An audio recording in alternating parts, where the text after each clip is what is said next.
Há um momento da madrugada em que muitos despertam subitamente, sem motivo aparente. 3 da manhã. Não se trata de mera casualidade, nem de um simples distúrbio do sono, muito menos de um efeito da ansiedade. É algo mais profundo, quase como uma invasão silenciosa. Você já viveu isso? Dormia profundamente e, de repente, seus olhos se abrem por completo, sem que nada externo tenha provocado. Nenhum ruído, nenhum sonho perturbador, apenas uma inquietação estranha, como se algo ou alguém estivesse ali. Quando olha para o relógio, invariavelmente marca entre 3 e 4 horas. Para a imensa maioria, isso não passa de um incômodo passageiro, algo a ser ignorado ou tratado com remédios. Mas existe um grupo pequeno, porém consciente, que enxerga além das explicações superficiais. São aqueles que estudam os textos esquecidos, os evangelhos que a história oficial preferiu apagar, os ensinamentos que Jesus transmitiu antes de a igreja decidir o que deveria ser preservado. Para eles, esse horário não é aleatório. É calculado. Se você está lendo isso, é porque já sentiu. Já percebeu que algo acontece nas horas mais densas da noite, algo que ninguém parece querer explicar. Está cansado de ouvir que é apenas coisa da sua imaginação, que é frescura ou falta de fé. Está farto de ouvir líderes religiosos oferecendo respostas vazias enquanto a sensação de opressão persiste. Chega de aceitar explicações prontas. A igreja nunca revelará a verdade sobre isso. Por quê? Porque ela sabe. Sempre soube. E escolheu esconder. Agora, vou mostrar o que Jesus revelou nos escritos que foram retirados da Bíblia. Vou explicar por que os arcontes, as entidades que dominam este plano material, escolhem justamente esse horário para atacar sua consciência. E, mais importante, vou ensinar como se proteger. Mas esteja avisado, estamos prestes a explorar conhecimentos que foram considerados perigosos por quase 2000 anos. Vamos abrir textos que a Igreja Católica tentou apagar, verdades que custaram vidas. Se você prefere a versão diluída do cristianismo, aquela que mantém as pessoas dóceis e conformadas, pare por aqui e volte para o rebanho. Mas se está pronto para entender por que acorda às 3 da manhã com a sensação de que algo está sugando sua energia, preste atenção. Vamos desconstruir a mentira que lhe ensinaram desde criança. Desde pequeno, você foi condicionado a acreditar em um cristianismo pasteurizado. Jesus era manso, pacífico, amoroso. Bastava aceitar, obedecer e esperar. Sua igreja dizia, ore e tenha fé. Seu pastor repetia, entregue tudo a Deus. Sua família insistia, não questione os mistérios da fé. E agora, décadas depois, você continua acordando às 3 da manhã com o peito apertado, sentindo que algo observa na escuridão, perguntando-se por que suas preces não parecem fazer efeito. Foi ensinado a acreditar que não existe uma batalha espiritual real, que tudo não passa de metáfora. Mas não é. É guerra. E você está perdendo porque ninguém lhe deu as armas certas. Nos evangelhos gnósticos, especialmente no evangelho de Tomé e no apócrifo de João, Jesus fala abertamente sobre os arcontes. Quem são eles? Seres não físicos que governam este mundo material. Eles se alimentam da energia humana, mantendo a humanidade presa em ciclos de medo, ignorância e sofrimento. Jesus não veio apenas para salvar almas. Ele veio para ensinar como escapar da prisão que os arcontes construíram. No entanto, após o Concílio de Nicéia, em 325 d.C., a Igreja primitiva removeu todos esses ensinamentos. Queimou os textos gnósticos. Perseguiu e matou aqueles que ousavam ensiná-los. Por quê? Porque uma população que sabe se libertar não precisa de intermediários. Não precisa de padres. Não precisa de instituições. E as instituições precisam de pessoas dependentes para sobreviver. A razão pela qual você acorda às 3 da manhã sob ataque espiritual é porque ninguém lhe ensinou a verdade que Jesus realmente revelou. Você está lutando uma guerra desarmado. E o inimigo sabe disso. Vamos analisar como o condicionamento religioso moldou sua percepção. A Igreja Católica sempre ensinou que o mundo material foi criado por Deus e é bom. Os textos gnósticos afirmam exatamente o contrário. Este mundo foi criado pelo Demiurgo, uma entidade inferior que se acredita divina, mas não é. Ele gerou os arcontes como seus servos, e juntos construíram esta realidade como uma prisão para almas de luz. Vocês não são deste mundo, dizia Jesus. Mas você está preso nele.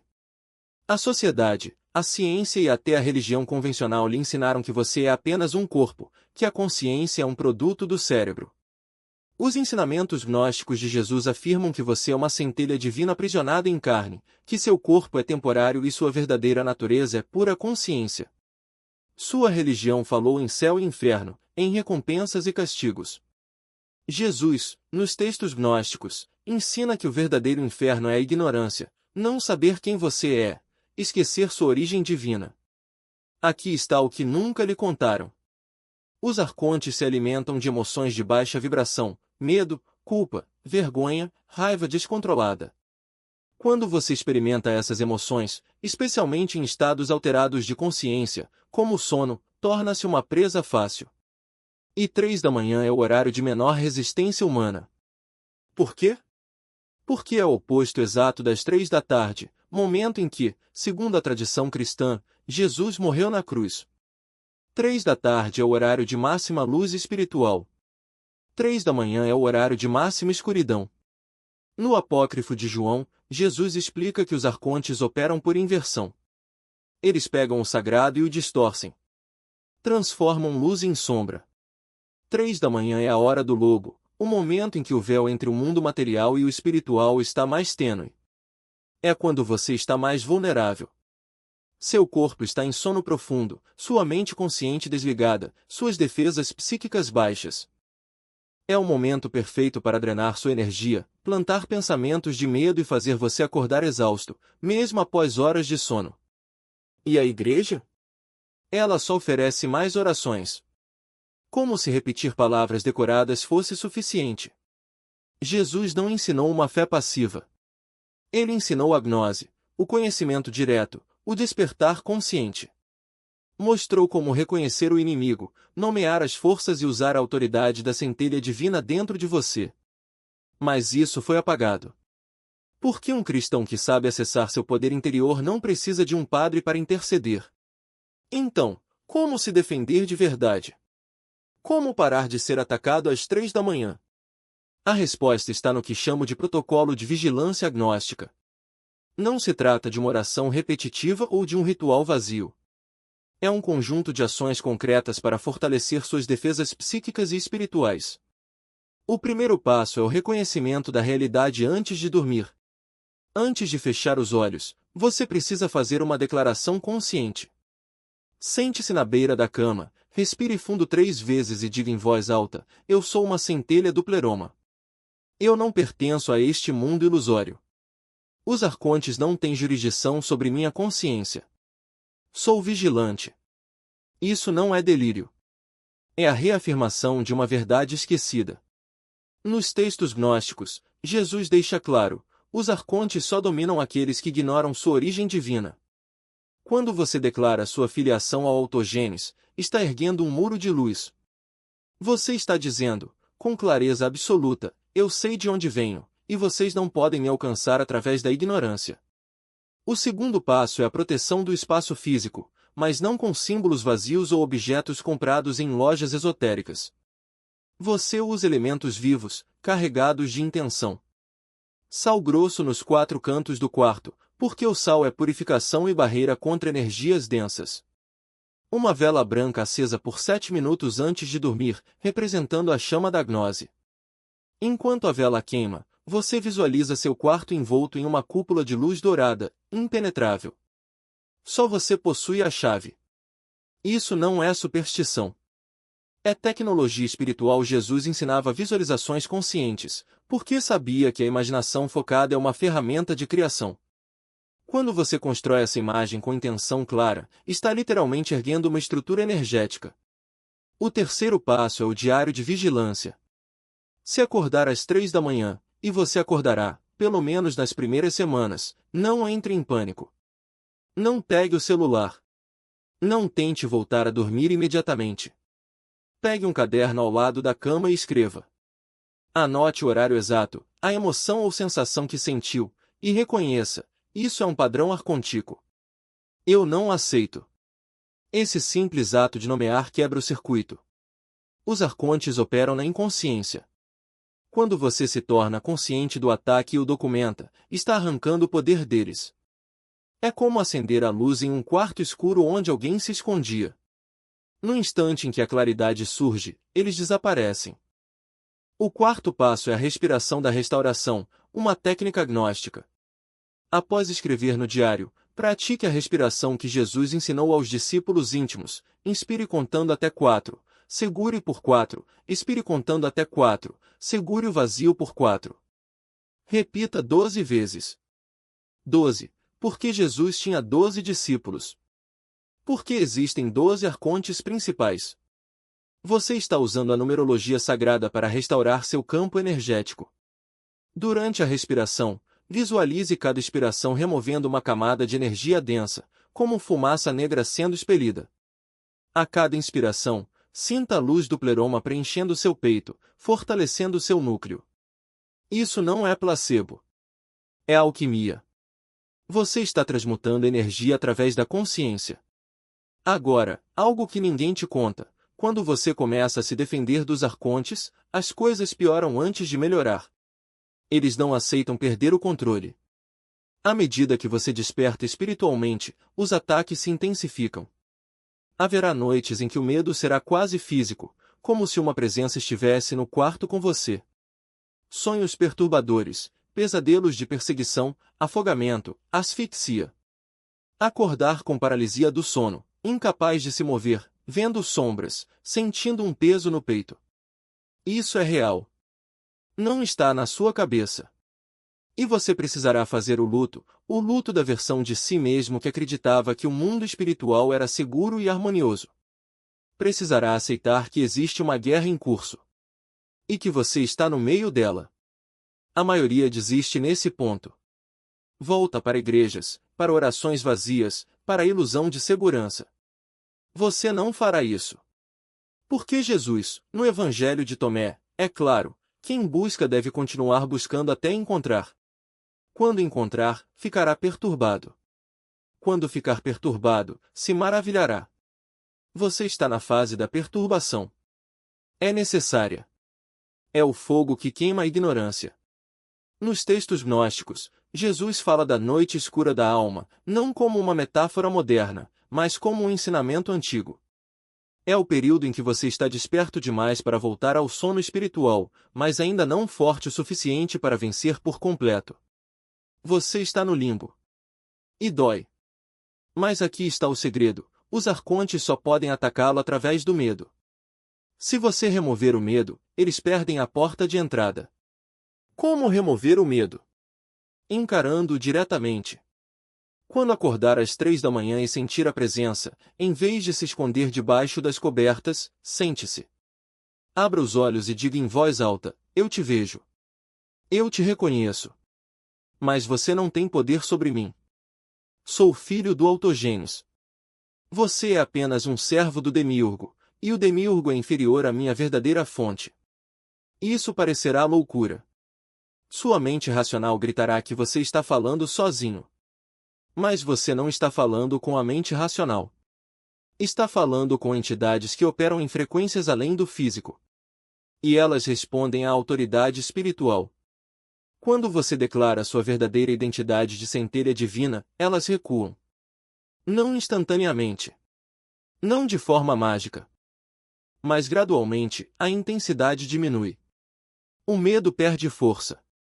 As 3 da manhã se tornam apenas 3 da manhã. Vamos falar sobre a alquimia do medo.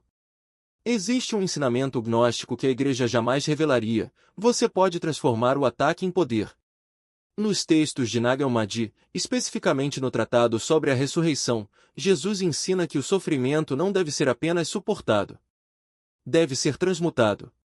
Quando você está sob ataque às 3 da manhã, está sendo banhado em energia densa, energia de medo, de opressão. A maioria das pessoas absorve essa energia e adoece: depressão, exaustão, desespero. Você fará diferente. Usará a técnica que os gnósticos chamavam de inversão arcontica. Funciona assim: no momento do ataque, em vez de resistir com medo, você faz o oposto. Agradece. Não aos arcontes, mas à oportunidade de exercer sua autoridade espiritual. Diga: obrigado por me mostrar onde ainda tenho medo. Obrigado por me dar a chance de fortalecer minha luz.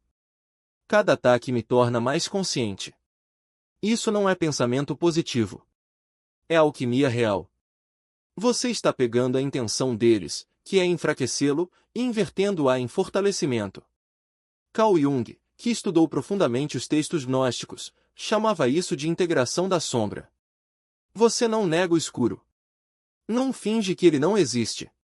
Olha para ele e diz: você veio me ensinar algo. E eu vou aprender. E vou ficar mais forte. Os arcontes odeiam isso. Porque o propósito deles é mantê-lo em ciclos perpétuos de medo. Quando você quebra o ciclo usando o próprio ataque como combustível, eles perdem o interesse. É como um predador que só caça presas que fogem. No momento em que você para de correr e vira para encarar, o predador recua. Olhos de quem ainda não está preparado. Mas se você reconheceu essa verdade, se as palavras ressoaram como um chamado antigo, saiba que o caminho não termina aqui. Ele apenas começa. Os textos gnósticos não são apenas páginas empoeiradas de um passado esquecido. Eles são mapas. E cada mapa tem suas armadilhas. O Evangelho de Judas, por exemplo, não é uma história sobre traição, mas sobre libertação. Judas não entregou Jesus, ele o libertou da prisão do corpo físico, da ilusão do demiurgo. Quando você lê isso, algo em você se agita, porque entende que a verdadeira traição não é a de Judas, mas a de um sistema que nos convenceu de que somos frágeis, de que precisamos de intermediários para alcançar o divino. Os arcontes não querem que você saiba disso. Eles querem que você continue acreditando que a salvação vem de fora, que você precisa de permissão para ser livre. Mas a liberdade não é dada. Ela é tomada. E ela começa com uma pergunta simples: quem sou eu quando ninguém está olhando? Não o nome que te deram, não o papel que você desempenha, não as expectativas que carregam sobre você. Mas o eu que observa tudo isso, que escolhe, que resiste. Esse é o verdadeiro você. E os arcontes não podem tocar nisso. Eles podem atacar seu corpo, suas emoções, suas memórias, mas não a essência. Porque a essência é luz. E luz não pode ser apagada, apenas ofuscada. Então, quando você se deparar com a dúvida e ela virá, lembre-se, a dúvida não é sua inimiga. Ela é o limiar. A dúvida é o que separa o dogma da verdade. Os gnósticos não buscavam certezas. Eles buscavam experiência. E a experiência começa quando você ousa questionar. Quando você olha para o céu e pergunta: se Deus é amor, por que o mundo é assim? Quando você olha para dentro e pergunta: se sou feito à imagem do divino, por que me sinto tão pequeno? Essas perguntas não são blasfêmias. São o primeiro passo para sair da caverna. Mas cuidado. Porque os arcontes também usam a dúvida como arma. Eles a transformam em paralisia. E se eu estiver errado? E se tudo isso for loucura? E se eu estiver sozinho? Esses pensamentos não são seus. São ecos de uma mente que foi treinada para temer a própria liberdade. A resposta não é suprimir a dúvida, mas atravessá-la. Como um rio que só pode ser cruzado entrando na água. E aqui está o segredo que os mestres gnósticos sussurravam: você já sabe. Não intelectualmente, mas no nível da alma. Você já sentiu isso nos momentos de silêncio absoluto, quando o barulho do mundo some e só resta o pulsar da sua própria existência. Você já viu isso nos sonhos lúcidos, quando voa sem asas e fala sem palavras. Você já ouviu isso na voz que te guia quando tudo parece perdido. Essa é a gnose. Não um conhecimento que se aprende, mas um que se lembra. Os arcontes não podem roubar o que você já é. Eles só podem fazer você esquecer. E é por isso que a prática diária é tão importante. Não como um ritual vazio, mas como um lembrete constante: eu não sou o que me disseram que sou. Eu sou o que escolho ser. Meditação, jejum, estudo dos textos, tudo isso são ferramentas para remover as camadas de ilusão. Como descascar uma cebola, até chegar ao centro. E no centro, não há mais medo. Só há você. O verdadeiro você. Mas não se engane. O caminho não é linear. Haverá retrocessos. Noites em que você vai duvidar de tudo. Momentos em que vai querer desistir e voltar para a segurança da ignorância. É nessas horas que você precisa se agarrar à sua âncora. Ao símbolo que carrega, à frase que repete, à comunidade invisível que te sustenta. Porque a escuridão não é um inimigo a ser derrotado. Ela é um professor. E cada vez que você a enfrenta, você se torna mais forte. Os arcontes vão tentar te distrair. Com dramas, com crises, com pessoas que te puxam de volta para a matriz. Volte para nós, eles vão dizer. Aqui é seguro. Aqui você não precisa pensar. Mas você sabe a verdade. A segurança é a maior prisão. E o preço da liberdade é a solidão temporária. Porque no começo, poucos vão entender. Poucos vão te acompanhar. Mas isso não importa. Porque você não está sozinho. Você está na companhia dos que vieram antes de você, dos gnósticos perseguidos, dos hereges queimados, dos buscadores que ousaram olhar além do véu. E quando você finalmente cruzar o limiar, quando a ilusão se dissolver e você se reconhecer como parte do pleroma, algo extraordinário acontece. Você percebe que nunca esteve separado. Que o sofrimento, a luta, o medo, tudo isso foi apenas um sonho. Um sonho necessário, porque sem ele, você não saberia o que é acordar. Então, quando as 3 da manhã chegarem novamente e elas virão, não fuja. Não se encolha. Olhe para o escuro e diga, eu te conheço. E você não tem poder sobre mim. Porque no final, os arcontes não são monstros. São apenas sombras. E sombras só existem onde há luz para projetá-las. Apague a luz, e elas desaparecem. Você é a luz. E a luz sempre vence. Eis o caminho que poucos ousam trilhar.